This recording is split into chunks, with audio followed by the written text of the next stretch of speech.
This is Brad A. Milford with the Unlimited Business Wisdom Podcast, where leaders, seasoned entrepreneurs, and business owners share their wisdom.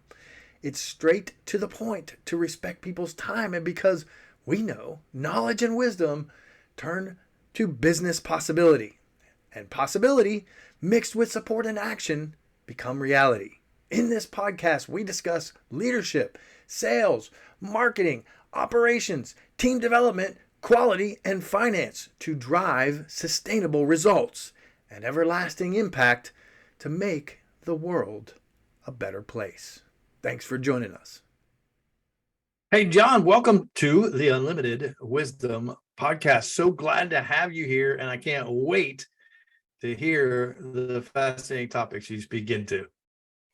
Yeah, man, I'm glad to be here and excited to have this conversation. I love it. John, if you would, for us, because you have vast experience and you're fascinating, we've already had a great conversation. John, if you'd be willing to just share briefly who you are and what you do. Well, I am I am a studio.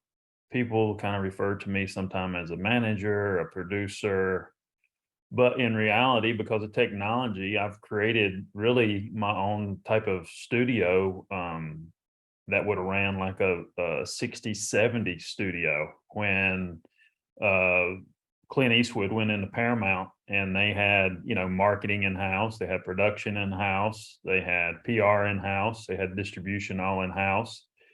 And that's what I've really created, with technology today. Fascinating. And John, with your years of experience in what you've done, because I know you do quite a bit, but you're sort of in the limelight, if you will, or behind the scenes of that at least. What's the best thing that you find about being in business? Well, my business, I think in the creative space, if you're a struggling artist or whatever that is, I think there's an epiphany moment, when you go from creative to transitioning to supporting yourself.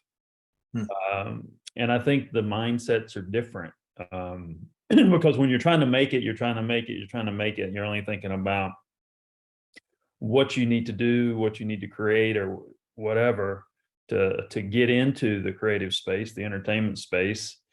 And then once you do it and you start making money, I think it tells a lot to who people are based on what they do after they convert to money. And, my biggest excitement is getting up every day and having a voice, because I think this business is just having a voice in the community, and whatever you do with it is very important. Love that. We hear a lot of people start out in the space, creatives talk about the impact that they want to create or how they want to change the world or how they want to impact. And then things become a little bit real when it starts to get to business, right? Yeah. And I hear you speaking into that. There's kind of a different mindset there. And then how do we get back to creating that impact with the community and the world and everything that we live in? So I hear you speaking into that. Would you elaborate for us a little bit? Well, I think people have to. This is what I see. I see a lot of things that are linear to society, and a lot of brick and mortar businesses they continue a dinosaur process.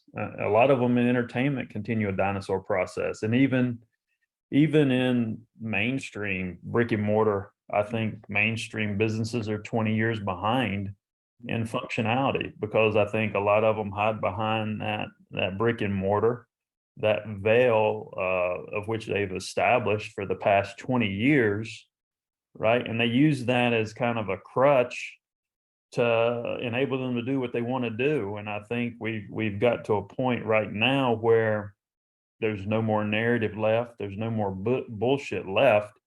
And I think you got to make everybody accountable, even though they may have a big name on the door, because, there's a lot of bullshit behind those doors, if you will. And businesses, to stay successful, getting back to your point, to stay successful, businesses have to understand how society changes, and they have to change with society. And it's just like I was dealing with this company about converting ticket sales. And I've worked with 𝐒𝐫𝐸𝐺 Global. I've worked with Live Nation. I prefer 𝐒𝐫𝐸𝐺 Global. They're two biggest companies in live entertainment, because I'm probably the only independent guy that really competes in that space as a promoter because of the network I have. And when you look at converting tickets, I've dealt with this media company, and I was trying to I guess, give some of my admin responsibilities to this business. And this business has been around a long time. And when you think about, and I want to try to explain this to show you the difference about businesses not really understanding society. And this is a big name, a big brand, and I won't say the big brand, who it is, but we live in, like today, we live in an identity world, right? There's not a topic world. There's not a, like a DIY world or a, wide range world that is going to garner attention. It's like, or a mundane topic, whatever that is. If it's DIY, building houses, producer, right? You can't have producer and then have 10 different types of producers in videos, because it's an identity world. Everybody responds to identity. And they created this ad for me. And I think Google, this ad is a dinosaur way of converting, because they set up this ad with Google where it's about discovery, right? Where somebody comes on, they type in, comedy, right? Stuff pops up. There's no conversion with that type of business in this day and time, because there's no connection, right? So when you put money into something and you're trying to convert people to sales, and they're going off keywords to get there, right? There's no connection. That's a dilution of business. And that's like to me, that's like throwing money away compared to, being more direct to a pure source, right? You can take an ad in a pure source, geo-target an area. You can geo-target comedy, right? And you make the ad where it's repetitious, even though there may not be a connection. But if you make it repetitious where people continually see it, then it gives them a choice to click on and then convert. That type of scenario is stronger than someone using keywords to find something that they're not connected to, that has dilution in it, to convert to ticket sales. And that's what a lot of these old businesses with big names don't understand. And I think in the next 5-10 years, you're going to see a lot of these big businesses file bankruptcy because their ego is so big and they don't want to change the way they do business. How's that? Great points. I love it. And I love the illustration of that a little bit as well. What I'm understanding, what I'm hearing, just to paraphrase back to you in my own way, is, this is a fascinating topic. It's definitely the world we live in today. I love how you used identity. It's all about identity. So if someone grows up in a particular area, so they're geo-targeted to a region, right? And if we picked something that is familiar to them within that area and related it back to them, and then on top of that, they saw repetition and repetition, even if we don't know the person, or if that brand is, or the person is not familiar with the brand, then they become, like, repetition is the mother of skill, right? So they become familiar with it and then begin to create a connection. Might not be a human connection entirely, but then that connection begins to form, and through that, then you begin to get some recognition. Is that, well, if you're trying to sell tickets, paraphrase that back to you? Yeah, I mean, if you're trying to sell tickets to a show, I mean, that's basically what we're trying to do. We're trying to sell tickets to a show. So if somebody sees something and they continue to see it and they like comedy, and they continue to see it, they have an opportunity to make that choice for the visual that they see. But when someone puts in a word comedy and then geo targets an area and 10 things pop up, that is a dilution of source. There's no, because you're throwing 10 things in front of this person that limits the percentages of converting a ticket sale. That is an old hat business model because people cannot relate to something they don't choose, whether it's identity, whether it's a visual identity, anything like that. If it's just a search and they have multiple choices, then to me, you're throwing your money away. And that's a 10-year-old model that people are still doing today to convert ticket sales or whatever it is. So I think you either got to give people a choice and to take that further, or you got to give people an opportunity for them to make that specific choice to that identity. And then taking that farther, what I do is when I manage a talent, I build their fan base by law of attraction. And that's even a stronger source pick because they already like the act if they're in their house, and in their social media. So those are little things that people don't pay attention to. It's a waste of money. And there's a lot of big corporations out there that are still using these philosophies and just wasting people's money, and then when I call them up and say, this is not going to work, they're like, what is this? Well, this is this. I don't give a shit. It's you're wasting time. You're wasting money. That's not the world we live in today. So I think brick and mortar, at the end of the day, I think brick and mortar businesses need to pay attention of how human beings are responding in the marketplace. Nice. If that makes sense. It makes complete sense to me, and hopefully you listening and watching it as well. I mean, the market dictates what will work and what won't. And I think, to your point, a lot of times we're not paying attention. We're just using these old hat tactics. And so, great points, John.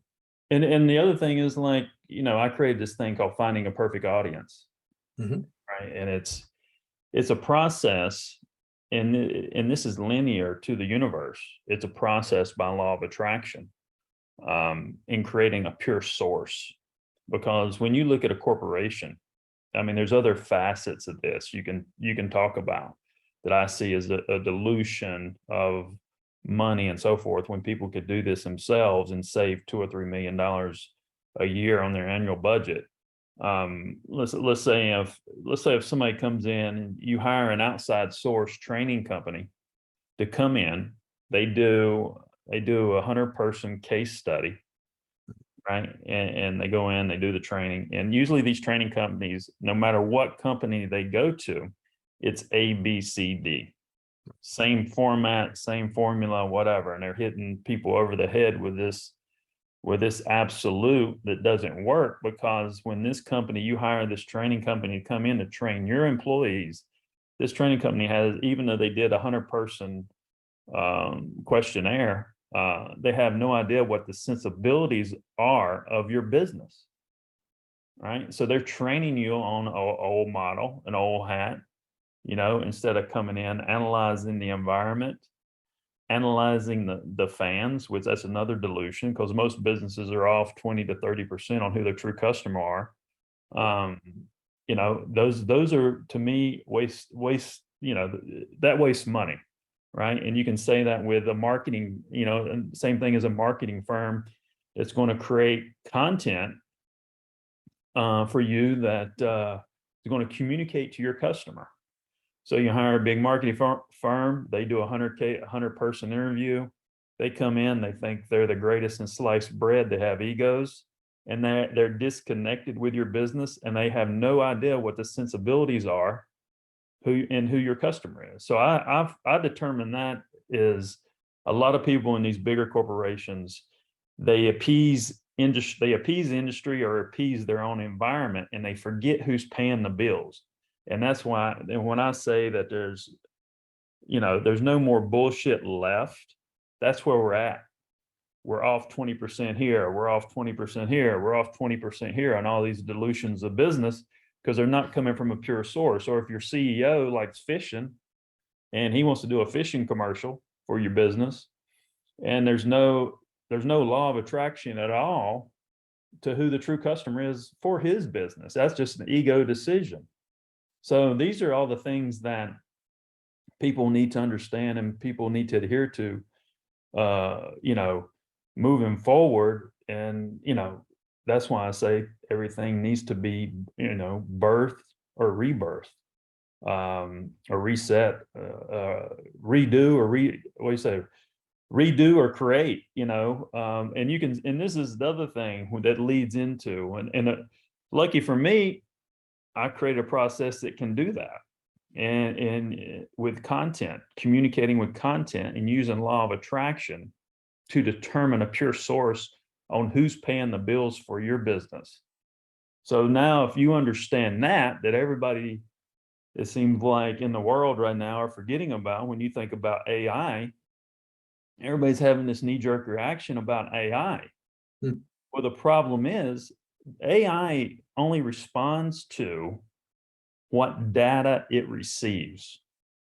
So if Dell Computers or if Apple, any of these people, buy, or set up an AI, whatever it is, plug it into their system, they're only going to respond to that data. So if they're off 20 to 30% on who their true customer is and who's paying the bills, then the AI is going to be off 20 to 30%, right? Because AI is reading the data and going to determine their answers based on the data. So I think it's going to take 3 years to really flush that out, and 5 years to get AI to where it really works the right way. Because I think there's going to be a lot of mistakes, because people are going to be wanting to buy this AI. They're going to plug it in, their shit's still going to be off because they haven't reset their business or birthed their business the right way. Great points with you all the way through all of it. And I love the analogy with AI as well. So we're talking about old hat marketing being off 20%. And I just love the illustration of that. If you're off 20%, you land somewhere that's not even close to the trajectory. And so I love that analogy. One of the things I love about it, John, is that I see this in the real world on a daily basis. Daily. So what I love that you're illustrating this on the, for big business. I also see it with small business every day. You're off 20%. There's no wonder you can't attract the right market. You're not leading to them. You're not speaking to them. You're not using your voice properly. And this is such a rampant problem throughout the market in the times that we live in. People are speaking and speaking and speaking, but they're not speaking to the right people. So deep issues. And I love also the analogy with AI. So prompt engineering is becoming popular now because, like you said, I mean, it's as good as the input that you put into it. So if you're trying to get quality output, you got to put quality into it, or you're going to end up with the same thing. Yeah, because, because all these people, I'm sure all these business owners out there are going to say, yeah, I'm going to buy the AI. Yeah, I'm going to buy the AI. And they think that's going to be their savior. It's not. It's just going to be a step and repeat of what you already been doing. And nobody's saying that, so you don't, when you hear this AI talk, I think there's a little bit of a road you have to go down to figure this out for these people who think these AI products are going to be the savior, and they plug them in and it's the same nonsense and the same bottom line moving forward. I mean, it might be save time, but you got to really understand the data that's going into it. I mean, that's just a huge deal. So, and you think about the metaverse. That was, the metaverse. Everybody got all bent out of shape with the metaverse, this and Web3 and all this stuff. Well, first of all, I'm from a small town in North Carolina. I live in Charleston, South Carolina now, and I was in New York for 12 and a half years and LA for 5. Prior to New York, and came back to Charleston during the pandemic. But,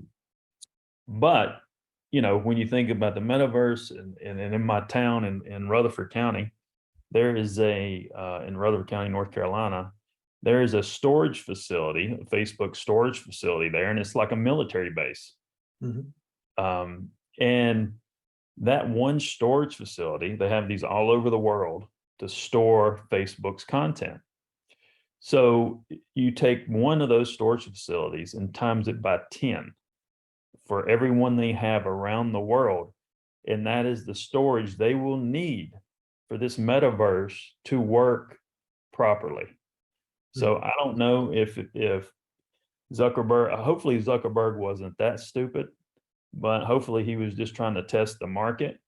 So if you understand you got to build times 10 buildings for storage, and the computers systems are not there yet to handle the data, we're 10 years away with that. And, you know, and nobody realized it, you know? So sometimes I always say you can find the answer to anything and everything in a true foundation. So maybe you need to dig a little deeper and find out what the real foundation is, and you can get better answers. Yeah, I love it. Fascinating, John. John, we're going to switch gears for a moment. Yeah. So heard about the 20% here. Now I want to flip the script a little bit. So we hear from business owners, a lot of times they're getting so much business that sometimes that getting so much business causes some feelings of overwhelm or just some chaos. What you've got vast experience in business. What are your thoughts on that topic? How do you move through that? Well, it's, you know, when I said rebirth or birth anything with my process, and you eliminate unconscious bias, you know, if you know how to build a pure source, then you eliminate the bad customer. You know, you eliminate the bad customer, you eliminate the bad decisions, and you can do all these things by law of attraction. So when you eliminate the bad customer and you eliminate bad decisions, how much time are you going to save where you're not going to feel overwhelmed? You know what I mean? Because you're eliminating those situations with the same process that I'm talking about. And that's a big deal, is like finding a pure source on who your pure customer is, know who's paying the bills. Because if you look at a business that may be off 20 to 30%, and 20 to 30% there, right? And then you look at let's say you understand, just for example, you understand what your core demo is. Let's say it's a 32-year-old female that makes $40,000 to $60,000 a year, which, by the way, is the #1 avatar in the world. And I can explain how these demographics work. So if that's your pure source, anything outside of that is a less pure source. So if you eliminate the bad customer, right, and then you have these customers that are attracted to your business by law of attraction, it's on the edge, you're probably adding 50%, you know, with off 20 to 30, then another 20 to 30, because the layer outside of that pure source is, you know, there are maybes.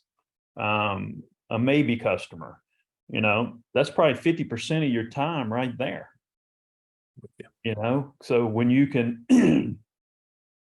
get rid of the customer being off 20 to 30%, you're probably going to actually save 50% of your time, because anything outside of that pure source should be times 10, and you're not going to have to deal with a bunch of bullshit that you're dealing with when you say you're overly busy.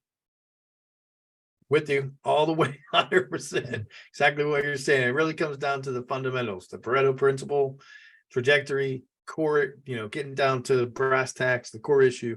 It's fundamental stuff, isn't it? Yes, absolutely. I love it. A lot of people don't know how to do it. A lot of people don't know how to do it with content, or don't know how to do it with communication, and that's content. Yeah, and it's very simple. John, switching gears again for a moment. This will be fun. Who else successful like yourself? I know that's hard to find. Ought to be on the Unlimited Wisdom podcast. Who else could be on the Unlimited Wisdom podcast? Who's the smartest guy I know? Smartest guy I know. You know what? That's a tough one. I mean, it really is a tough one. I mean, I know you asked prep me for that prior to this interview, but that's a tough one. If Roland Mezenet was still alive, he was a White House chef from France. He served 5 presidents. I know exactly who that is. I'm with you. I developed a TV show with him. He's probably one of the most impressive guys I think I ever met. Wow. You know, and I've interviewed a lot of people on my podcast. I mean, I would say Dr. Stephen Greer. Love it. He's probably at a different mindset. Yeah. And because some of these intellectual people out there that you think that are presented to the world that are the smartest people in the world, they're not that smart, really, at the end of the day, because they sometimes they have blinders on. And they a lot of scientists do. And a lot of people don't realize that science is a one-way street. And I think that's done by purpose or by design, because when a scientist studies something, they have to stay specifically on topic in that lane. They will not let you, by the rules of science, they will not let you outside of that lane to connect pieces of the puzzle. It's just like the periodic table. That's the most ass backwards thing I've ever seen in my life. You know, you put a periodic table together and you just put all these different things that have no rhyme or reason to anything. That's because of science. The periodic table is a very good example of that. When you could take those, those pieces in that periodic table and group them and then explain why you're grouping them and explain why they work together. So don't be fooled by titles either on who you think may be intelligent. Great points. You got me smiling because I could, as an integrator myself, with trying to integrate all the pieces together, there is no way that I can agree with you more. There's just no way. Yeah. I see that a lot. I mean, there's something to be said for depth and, super niches, or, I do love that there are people that go deep.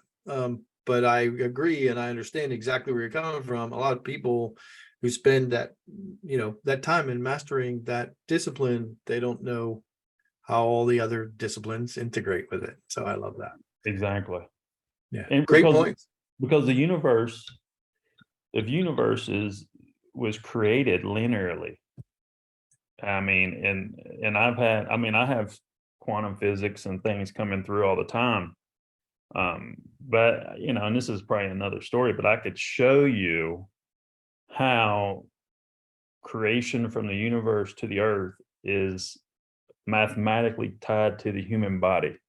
And a lot of people don't realize that. And if you look at things, there's John. Well, there's 2 thought processes. Yeah. There's 2 thought processes in the world. One is a creator's mindset, and then most people have a discovery mindset. So when I say these scientists have blinders on, or a lot of intellectuals have blinders on, because they're going at everything from a discovery mindset. So if you go at everything from a discovery mindset, you'll never get there.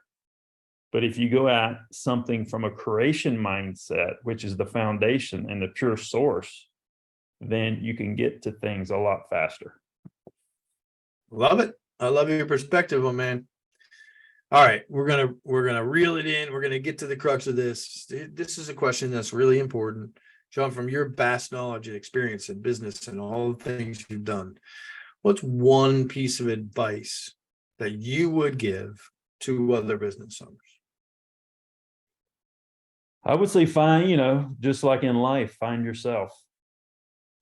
Because when you find yourself, whether it's you personally or you find your business, you can get to consciousness quicker. Because most people in life want to get to consciousness. Most people in their business want to get to consciousness. So, the way we are programmed in society and the way human beings are programmed in society, and I think I talk about this a lot, is, subconscious, unconscious bias, and consciousness. When we are born, right, just like when a business is born, that business and that human body is like a computer. It starts to collect data.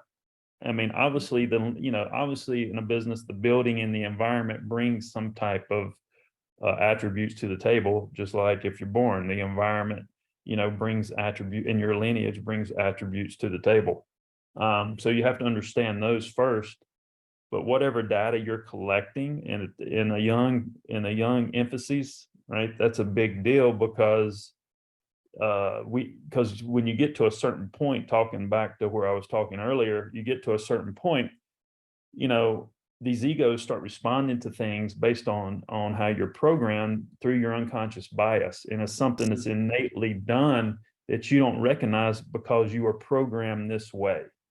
And if that program is very, very heavy on the building or the body, you may never get to consciousness if you don't understand that. And I think that's the key to anything. I love it.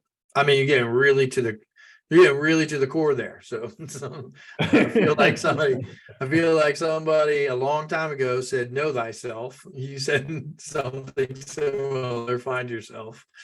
Think about it. Really, we give everything away, and we forget about ourselves. We're dealing with this, we're dealing with that, we're dealing with this. We're worried about this, we're worried about this. Worry about yourself first. If you worry about yourself first, you'll still feel the same way. You just approach things differently. I love it. I'm with you on the way. It's simple advice, but it's actually really, really deep. There's a lot of depth there, right? When you find out who you are, you begin to maneuver in a different way. That's what I hear you saying. You got to find your own consciousness, right? You find the source. You've mentioned that. And this has been a theme throughout, right? You got to get to the source. My narrative is, the thing about it is like, my narrative is this, I can apply my narrative to anything and everybody, which is weird as hell, because I've only read one book and half the Bible. And I never knew that until my wife told me I did quantum physics. I never knew it, so I mean, my life has been a discovery, because I was the last person I thought would, be doing what I'm doing and talking the way I talk, God, I love it. So I want to take one notch deeper, and then we're going to shift gears again. So when you say find yourself, given your experience and some of the things you've walked through and the importance of all that, when somebody's listening and watching this and they're following this conversation, they're like, that sounds great, but how on earth do I do that? What kind of advice or what steps would you suggest to them? What actions can they take, John? Well, let's analyze the first 10 years of your business. What were 5 of the biggest things that stuck out to you that were major problems that you never really fixed? And I think if you can isolate the 5 things, just like in life, you can isolate the 5 experiences you had in life that caused you a problem or caused you to respond to certain things with your unconscious bias later in life. Usually the things that, when a business starts, usually the first 5 to 10 years, there's usually things that businesses let fester and they really, really never fix, because they don't want to go back and put the time in to fix it the right way. Great points. That I'm with you on that too. I've seen that. A long time ago, I heard this statement, and I don't know the source of the statement, but it's a simple statement, and I find it in what you're saying, is that lessons are repeated until they're learned. And that stuck with me when I heard it. And I've seen evidence of that over and over again in my own life, as well as, some of the businesses that we work with and all that kind of stuff. And so that's what I hear what you're saying. Go back, find those things that you should have solved, but you moved on to the next thing because life is fast. Go and solve those things and find yourself, find your business, and get to the core. So strong theme there, John. Yeah, really look at those problems that you never fixed. You might have modified those problems, but you really didn't fix them. I think that's a big deal. Yeah, I love it. Get to the root cause, my friends. Yes, John, I love it. absolutely. Shifting gear once more. I ask every guest this, right? Because I can already tell you and I can go deep. We can go we can get deep into the consciousness. Hey, let me We can ask you talk this. about business. Let me Go ahead, ask you John. this. How do I sound to you? Because I've normalized all this shit in my head, but when I talk to people, they're like, they look at me like I got three heads. How does this come off to you?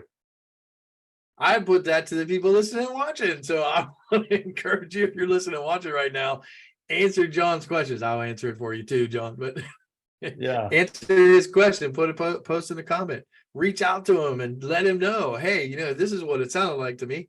That yeah, feedback is a gift, I always say. And so I love that you're asking for that. John, I yeah, think it's very deep, but what I hear you sharing, it resonates with me, but it's also simple. And I think what a lot of people do is they overlook the simplicity of it and they say, oh, I heard that already. Or, they just don't understand it. So they don't pause to think about it. And they're just on to the next thing. I don't know if you experienced that, but I experienced a lot of it. We live in a fast-paced world. I think what you're sharing is very simple, but it's also very profound. And these are the kind of conversations I like. Look, find yourself. Somebody hears that, they're like, I need this podcast. I already heard that. I've heard that a gazillion times. Well, but have you ever paused to truly absorb what's being said to you? And so that's why I'm fascinated about us having this conversation and how we talk through that and the steps. So have you ever taken those 5 problems that you had and then actually gotten to the root cause and solved them? It might yeah. take 7 tries or 10 tries or 20 tries, but have you actually solved it, or is it repeating? So Yeah. to you. Well, yeah, I mean, these are things I experienced myself, being depressed in my 30s and not really, just, I don't know. I think people get lost within themselves. They get lost within their business, whatever it is. And I think I internalized everything, and issues that I have and overcame them. But I had to internalize them and really look at it and understand what things really meant, you know, because, if you understand what things really mean, when you look back at things and things you may need to fix, there's a big difference. And it's very hard to do. It was very hard for me to get there. Hell, I wouldn't have been depressed in my 30s if I got there like I should have. But and I think we gotta look at our environment, because our environment has a big part in everything we do. Every piece of life, environment is a big deal, and I don't think people talk about environment enough, because it's never really been a subject. But environment has a play on how we eat, who we are, what we're made of. You got to understand all the percentages. And I think when you can break down the percentages and understand all percentages make 100%, and figure out what those, what percentages are in you or in your business, you're going to look at things a little different. With you all the way, John, once again. I'll share this with you just to riff back and forth with you. I'm with you all the way. When you took percentages, I often take geometry and do the same thing that you just did. So when you add it all up, it equals one whole. But if you take all these angles, supplemental, complementary, supplementary, complementary, and you begin to add them up, what is happening around you? What is your environment? What kind of environment are you in? Great mentor who's passed told me that environment matters. Again, simple advice, but how often do we pause and take a look at all these little percentages, as you said, and take a look at how they're impacting us and how we're impacting others? There's that human element, which my biggest, John, right? My biggest example of that is like with my wife. She's somewhat of a vegan, and I say when people create an ideology or a topic, people within that ideology or topic, they exhaust it. They exhaust the ideology and topic, and there's nowhere else to go. So it's the extreme, and they're not thinking about anything else. So my comeback to that is, are you going to force an Eskimo to be a vegan? You know what I mean? When you got to understand how the percentages started, when people moved to that part of the world, and the only thing they could eat to survive were fish. It's hard to make an Eskimo a vegan. That's how important the environment is. Right on. Yeah, I love it, John. So, all right. So we're going to move to wrap up. Before I do, I'm dying to ask you this question. So again, I know you and I talk business and metaphysics and all these things, but I believe, and I hope you do too, I imagine you do, that we work to live, not live to work. Although sometimes, hopefully we enjoy it and we love our work. What's the most fascinating, what's the most wonderful vacation you've ever had? I'm dying to know. Well, I've been going to 𝐏𝐫𝐶 the past 2 years, and don't know why I was drawn there, but this is another thing that's linear to this whole conversation. 𝐏𝐫𝐶 is probably the most beautiful place. It's you can go there, get an Airbnb. It's probably less expensive than Aruba, less expensive than Bonaire, less expensive than the Bahamas, but the water's dark blue. And I was drawn to there. And when I started looking at 𝐏𝐫𝐶, and like I said, it's amazing, it's beautiful, and we went there the past 2 years, and I want to go back there next year and stay there a month. And when I looked at the area, and a lot of people don't know, the ABC Islands, there are no hurricanes ever. The weather is the same year round.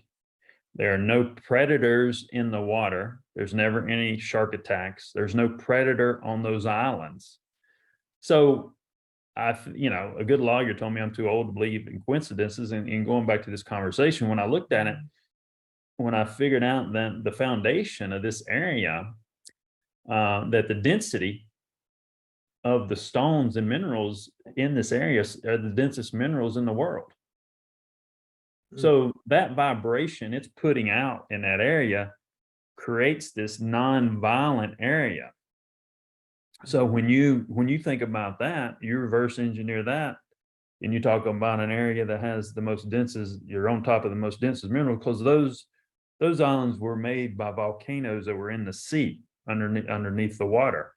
And it's a lot of limestone and that type of stuff. So if that's the densest minerals in the world and the safest place in the world, anything outside of that is less dense. So the vibrations, when you talk about environment, the vibrations of your foundation, right, creates a type of, environment, again, if you will. Then you add those elements on top of those vibrations with the density of the minerals. That creates the different look and the different environments around the world. So if you thought about that, reverse engineered that, and I don't know why nobody's ever discovered that, is you could matrix out based on that information where gold is, where diamond is, where everything is in the world. But that's me. I'm always thinking, even when I would go on vacation, I was very drawn to the place, and supposedly that's the land of the giants, where big people lived there at one time. So that's kind of me. If I go somewhere, I want to see what's up, flush it out, and it's kind of weird I ended up there. I love it. It all comes down to the vibration and energy, right? Yeah. Well, that's how, when I started writing this book about finding a perfect audience, and then that's when I realized everything was created in fours. So history is really off, because I'll just, and I won't go through the planets and all that, but if you look at the earth is made in 4 parts. There's 4 elements, there's 4 points, there's 4 gases. The human bodies, there's 4 humors, right? And so on and so on and so on. Creation is linear to 4.